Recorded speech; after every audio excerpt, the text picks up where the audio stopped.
네, 안녕하세요. 역사의 길로 나아가다 진사로입니다. 자, 이 시간에는 2022년에 시행된 57회 한국사 능력 검정 시험 기본에 대한 해설 강의를 진행하겠습니다. 먼저 1번부터 보시겠습니다. 다음 축제에서 체험할 수 있는 활동으로 적절한 것은? 하고 물어봤어요. 자, 전곡리 구석기 문화재래요. 구석기 시대의 생활상을 체험할 수 있는 축제라는 거죠. 자, 그러니까 선지에서 구석기 시대의 생활 활동을 찾아주면 되겠습니다. 정답은 어렵지 않죠. 구석기의 대표적인 도구가 뗀석기라고 요약할 수 있어요. 2번이 정답입니다. 뭐 주먹도끼나 찌개, 승배찌르개 같은 이런 도구를 이제 구석기 때 많이 썼죠. 자, 가락바퀴 씨를 뽑는 거는 신석기 시대 때의 생활이고, 점토로 빗살무늬 토기를 빚는 것도 역시 신석기 시대라고 볼 수 있어요. 그 다음에 거푸집으로 청동검 모형을 만드는 건 청동기입니다. 이제 심화 시험을 위해서 더 말씀을 드리자면, 이 청동기 시대에는 사유재산과 계급이 발생했던 시대예요. 그래서 고인돌, 그 다음에 비파형 동검 이런 도구도 있었고, 그 다음에 이때도 벼농사가 시작은 됐지만 도구는 돌을 썼어요. 그러니까 농기구는 돌을 주로 써가지고 반달 돌칼을 이용해서 벼를 수확했다. 이런 것도 같이 기억해 두시면 되겠습니다. 자, 2번 갈게요. 가에 들어갈 내용으로 옳은 것은, 자, 우리 모두는 이 나라를 만화로 표현할 거다라고 했는데, 자, 제천 행사인 무천을 여는 모습을 그리자라고 나왔고, 또 하나가 책화라는 풍습을 표현하자 이렇게 돼 있죠. 자, 무천이라는 제천 행사가 있었고, 그 다음에 이 책화라는 거는 이제 다른 음락으로 들어갔을 때는 그에 상응하는 책임을 진다라는 거예요. 자, 그러면 이 나라는 어디냐면, 이 나라는 바로 동해입니다. 그러니까 이 학생이 말할 내용인 가도 역시 이 동해와 관련이 되는 내용을 말해야 될 거예요. 정답을 먼저 말씀을 드릴게요. 동해의 대표적인 특산물로 단궁, 과하마, 반어피 이런 것들이 있습니다. 그래서 정답이 3번이 되겠죠. 자, 서옥제라는 혼인풍습을 표현해 보자라는 거는 고구려. 그 다음에 무예를 익히는 화랑도의 모습을 보여주자라는 거는 신라. 그리고 이제 특산물 단궁, 과하마, 반어피가 바로 동해였고, 지배층인 마가, 우가, 저가, 구가를 등장시키자라는 거. 요거는 이제 각각의 가들이 이 가들이 사출도를 관장했다라는 부여에 해당하는 설명입니다. 자, 3번 갈게요. 자, 다음 자료에 해당하는 나라에 대한 설명으로 옳은 것은? 하고 물었습니다. 자, 위서에 이르기를 지금으로부터 2000여 년 전에 단군 왕검이 아사달에 도읍을 정하였다라고 나왔어요. 자, 단군 왕검이 도읍을 정한 나라 바로 나와야죠. 고조선입니다. 자, 밑에 보면 누선 장군 양복이 군사 7천여 건을 이고 먼저 왕검성에 도착했대요. 우거가 성을 지키고 있다가 양복의 군사가 적은 것을 알고 나가서 공격하니 양복이 패하여 달아났다라고 되어 있습니다. 자, 이 고조선의 수도가 바로 왕검성이었죠. 단군 왕검이 세웠고 수도가 그래서 왕검성입니다. 자, 그렇기 때문에 이 고조선에 대한 문제라고 보시면 되겠어요. 정답을 먼저 말씀드리자면, 고조선의 나라 운영에 대해서는 특히 기억해야 될 게 범금8조라는 법체계가 있었다라는 거죠. 그게 정답 4번입니다. 범금 8조가 고조선이고요. 자, 신성지역인 소도가 있었다라는 거는 사만. 그 다음에 낙랑과 외 등의 철을 수출한 것도 역시 사만인데, 이 특징은 가야로 계속 연결이 될 겁니다. 그 다음에 화백회의에서 중요한 일을 결정한 나라는 신라가 되겠죠. 자, 요 만장일치 제도의 최고 귀족회의라고 보시면 되겠습니다. 4번 갈게요. 자, 가왕에 대한 설명으로 옳은 것은? 해가지고, 자, 이것은 경주 고분에서 출토된 청동 그릇인데요.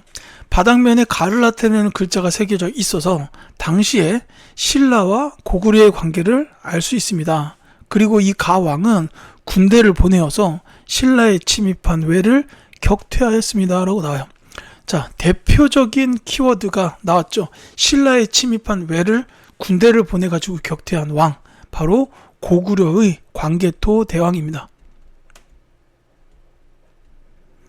자, 지금 이게 경주의 고분, 이 고분이 어디냐면 호총이에요. 그래서 밑에 써있죠.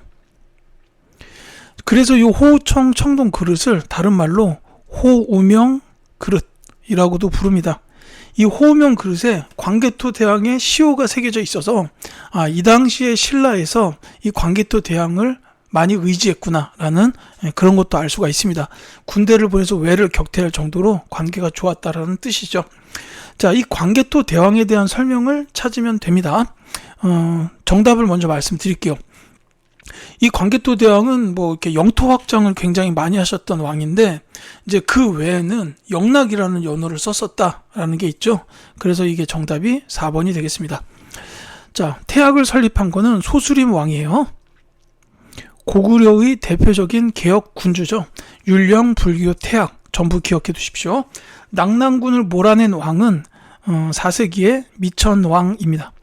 그리고 이제 천리장성을 축조한 거는 영유왕인데, 이 영유왕보다 좀 더 중요한 게 이 축조를 총괄적으로 감독하신 분, 연개소문. 그래서 이 천리장성 감독 그 역할을 하면서 이제 주변을 모으고 권력을 키워서 정변을 일으켜가지고 영유왕을 시해하고 보장왕을 왕위로 올리고 자기는 그 가장 높은 관등으로 이제 올라섰죠. 이렇게 보시면 되겠습니다. 자, 5번 갈게요.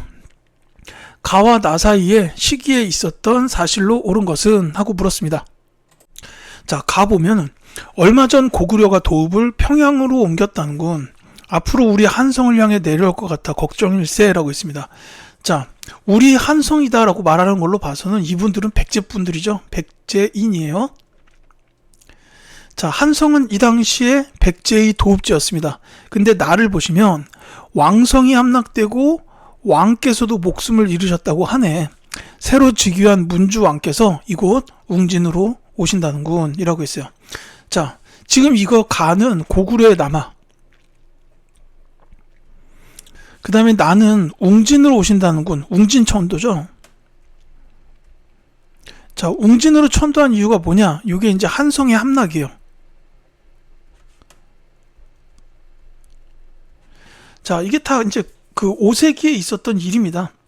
그 고구려의 전성기, 장수왕이 남하 정책을 강력하게 펼치고 있던 그 시대에 있었던 일들이에요. 자, 이 사이에 있었던 사실을 찾으라는 건데, 이때 이제 고구려가 힘을 키워가지고 남하 정책을 시행을 하니까, 이때 이제 그 위기감을 느꼈던 백제하고 신라가 동맹을 맺어요. 근데도 장수왕은 백제 한성을 이제 함락을 시켰다라는 거죠. 자, 이게 선지에 있습니다. 그러니까 이거는 백제와 신라가 동맹을 맺었다라는 거예요. 2번이 정답입니다. 이걸 이제 나제 동맹 이렇게 얘기를 하죠.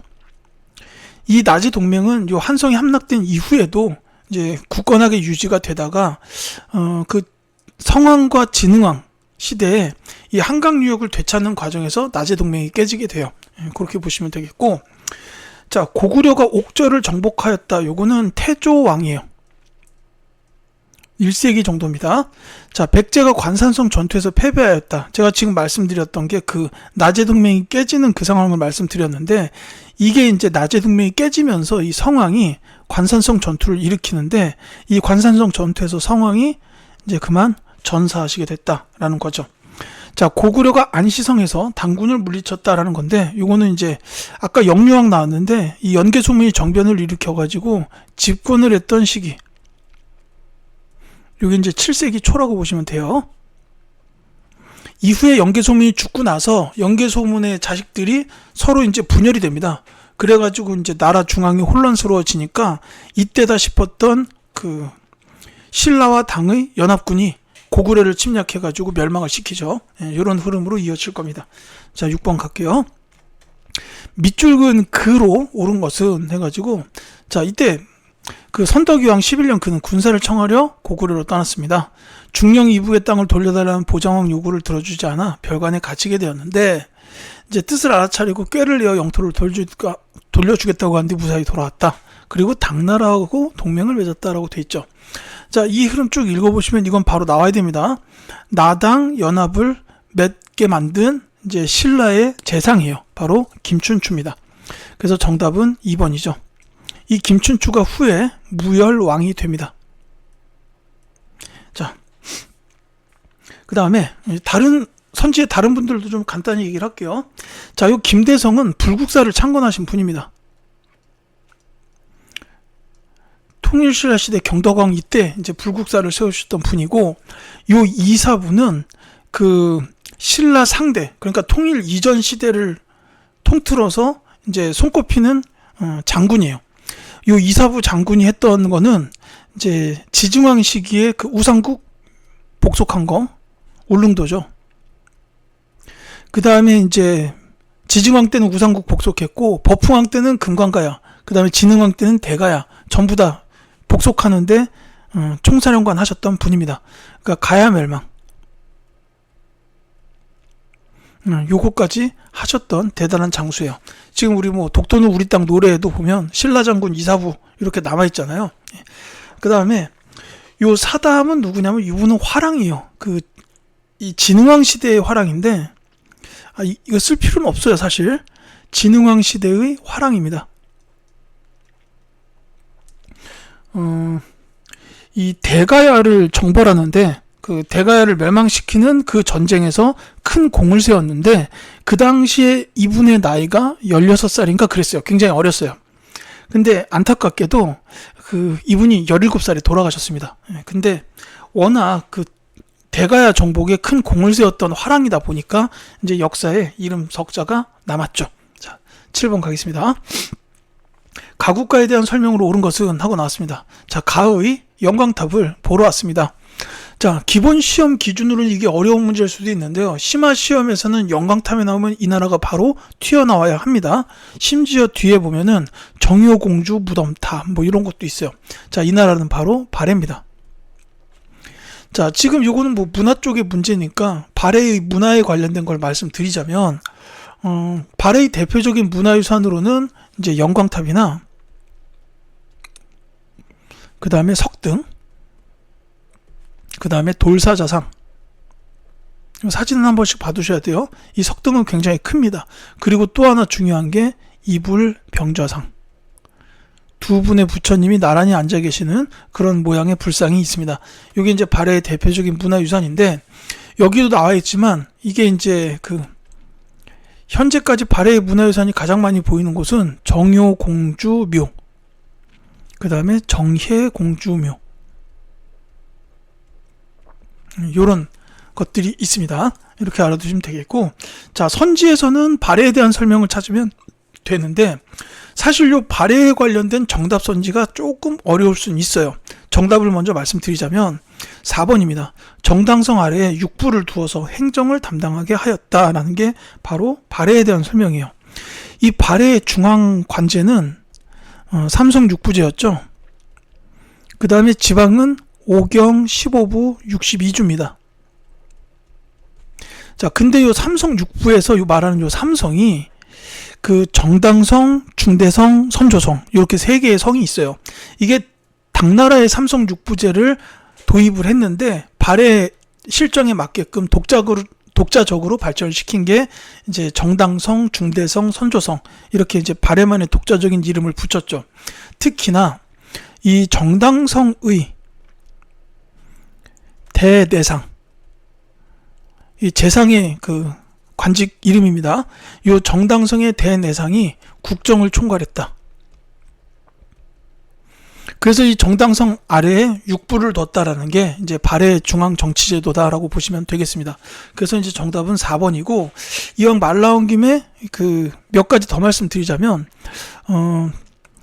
이 발해에서 유학을 가르쳤던 교육기관은 주자감이고요. 그 다음에 감찰을 담당했던 기구가 중정대, 그 다음에 서적, 그러니까 책을 관리했던 기관이 문적원. 심화시험에서 요 세 개의 기관이 시험에 정답으로 등장했던 적이 있습니다. 이렇게 알아두시면 되겠어요. 자, 그래서 정답은 4번이고요. 요 육부도 이제 당나라에서의 육부는 2호 예병형 공이에요. 그래서 요것들은 고려나 조선으로 이어집니다. 근데 발해에서는 이 육부를 충인, 의지, 예신 이렇게 6개로 만들었어요. 역시 독자적으로 발전시켰다는 뜻이죠. 자, 다른 거 말씀드릴게요. 자, 송악에서 철원으로 도읍을 옮겼다라는 건데, 이 송악은 개성을 뜻하고요. 이 일을 시행하신 분은 궁예입니다. 후고 구려죠. 자, 그 다음에 수의 군대를 살수해서 크게 무찔렀다라는 거는 이제 왕으로 따지자면 영양왕이 재위했던 시기예요. 고구려. 다만 요 무찔리신 분 장군이 을지문덕 장군 같이 기억해 두셔야 됩니다.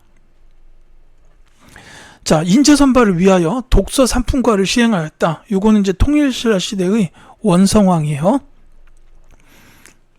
과거 시험 제도의 전신이다. 이렇게 보시면 되겠죠. 자, 8번 가겠습니다. 다음 일기의 소재가 된 유적으로 오른 것은? 하고 물었습니다. 반가운 문제예요. 자, 오늘은 동해안에 있는 절터에 갔는데 신문왕이 아버지 문무왕에 이어서 완성한 곳으로 절의 이름은 선왕의 은혜에 감사하는 마음을 담아서 지었다고 합니다. 자, 축제가 열려서 대금 연주가 시작됐는데 만파식적 설화 속 대나무 피리 소리가 들리는 것 같았다 라고 나와 있습니다. 자, 문무왕의 아들인 신문왕이 이제 완성한 절이에요. 여기 나온 말 그대로 보자면 여기가 가문사입니다. 물론 지금은 절터만 남아있기 때문에 가문사지 이렇게 부릅니다. 정답은 1번이에요. 자, 제가 이게 왜 반가운 문제라고 말씀을 드렸냐면 이제 제 컨텐츠의 해설 강의 시작할 때 보면 오프닝 영상에 탑이 하나 나와요. 그 탑이 바로 가문사지 3층 석탑입니다. 요 탑을 찍은 게 제 이제 첫 페이지에 나와 있는 그 사진의 탑이에요. 그래서 이제 제가 이 경주 갔을 때 아침에 문모 대항하면서 해돋이를 보고 바로 가문사지로 갔는데 거기 이제 사람이 아무도 없었어요. 아무래도 이른 아침이다 보니까 아무도 없던 시간이어가지고 이제 사람이 아무도 없으니까 가문사지 석탑 사진을 딱 이쁘게 찍었다라는 거죠.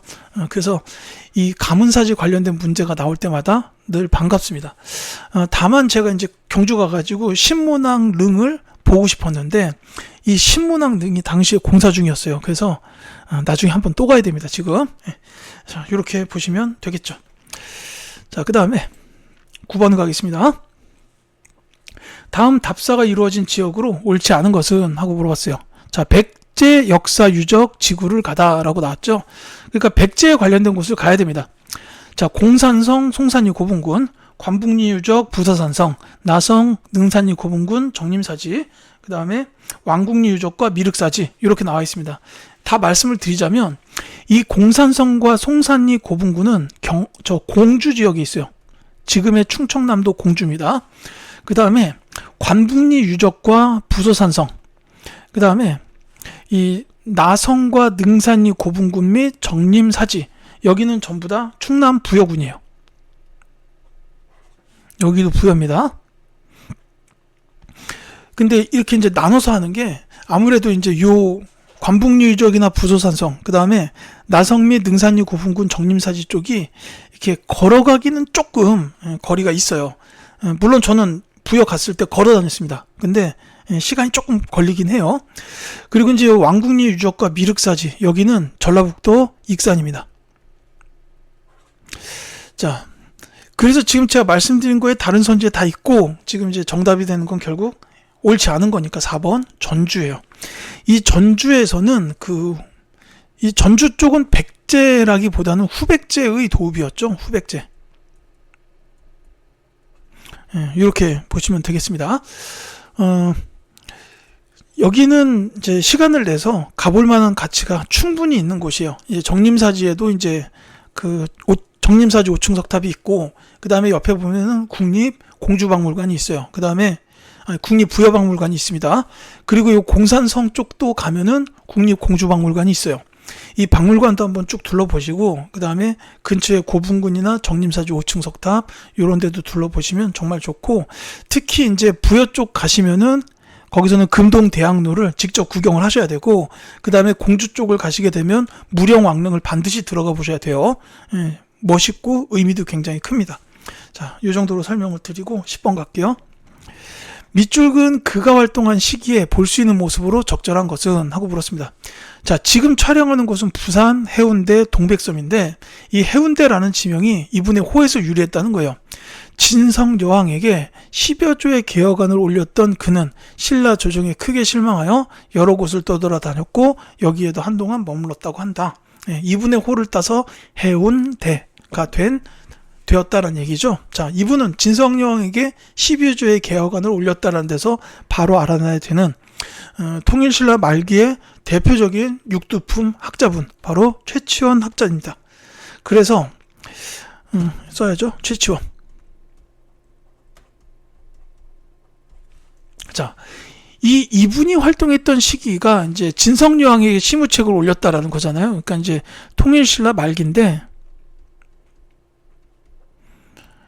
이제 신라 시대 천년을 갖다가 전체적으로 상대, 중대, 하대로 구분하면 이게 이제 신라 하대라고 이야기하기도 합니다.